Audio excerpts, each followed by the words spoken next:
মোটো H40 মোটো নাম শুনে মনে হচ্ছে না মোটা, কিন্তু এই ফোনটি একটি পাতলা মোবাইল। আমাদের ফোনগুলিতে 3GB 4GB 6GB র্যাম থাকে, কিন্তু এখানে ওরকম কোনো ঝামেলা নেই। ডাইরেক্ট 8GB র্যাম থেকে স্টার্টিং, আর রোম আছে 256GB। কেন থাকবে না, কারণ এই ফোনটির দাম 29,999। আর ক্যামেরা রয়েছে 50+13। দুটি ক্যামেরা আছে। আমাদের ফোনগুলিতে যেমন 3টি 4টি 5টি ক্যামেরা থাকে, কিন্তু এখানে দুটি ক্যামেরা দিয়েছে, কারণ বাকি ক্যামেরাগুলি কিন্তু কাজ করে। ফ্রন্ট ক্যামেরাতে রয়েছে 32 মেগাপিক্সেল, 4400 mAh ব্যাটারি রয়েছে ফোনটিতে। আর আপনি বলবেন যে আমার ফোনে তো 5000 mAh ব্যাটারি থাকে, তাহলে এখানে ব্যাটারি এমএচটা কম কেন? কারণ এখানে আছে 6.55 ফুল এইচডি প্লাস 144 ওয়াটের 3D কার্ভ পিওলের ডিসপ্লে রয়েছে। জন্য ফোনটিকে এত পাতলা করানো হয়েছে। প্রথম কারণটি হলো এখানে ব্যাটারি এমএচটা কম, তার মানে ব্যাটারিটা খুব ছোট।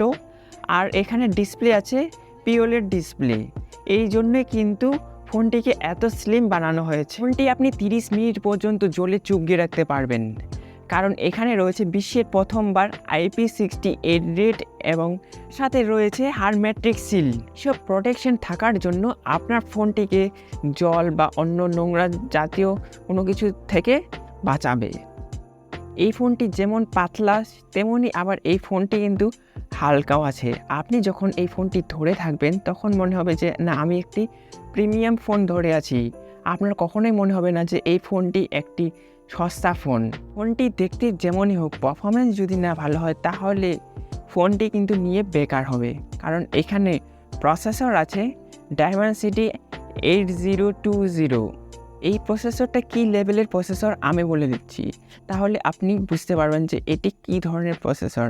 8 Gen 1, তারপরে স্ন্যাপড্রাগন 888, এই প্রসেসরগুলি যে আছে তাদের থেকে কিন্তু একটু নিচে এই প্রসেসরটি ডায়মেনসিটি 8020 প্রসেসরটি। ওকে, আর ফোনটি তো 5G তো অবশ্যই। আর এখানে আছে 14টা 5G ব্যান্ড, ওয়াইফাই 6।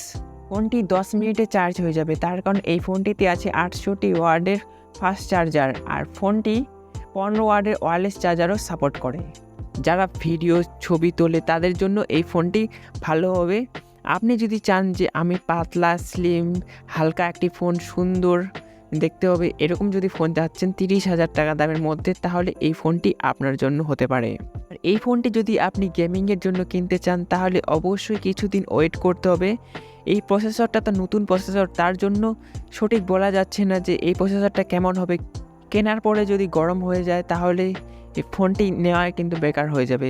তাই কিছুদিন ওয়েট করুন, দেখুন, রিসার্চ করুন, তবেই কিনুন এই ফোনটি। তার আগে কিন্তু আপনার জন্য এই ফোনটি নয়। আর যদি আপনি স্লিম হালকা ফোন চান তাহলে অবশ্যই আপনার জন্য এই ফোনটি হতে পারে। তো আজকের মতন এটুকুই। ভালো থাকবেন, সুস্থ থাকবেন, টাটা।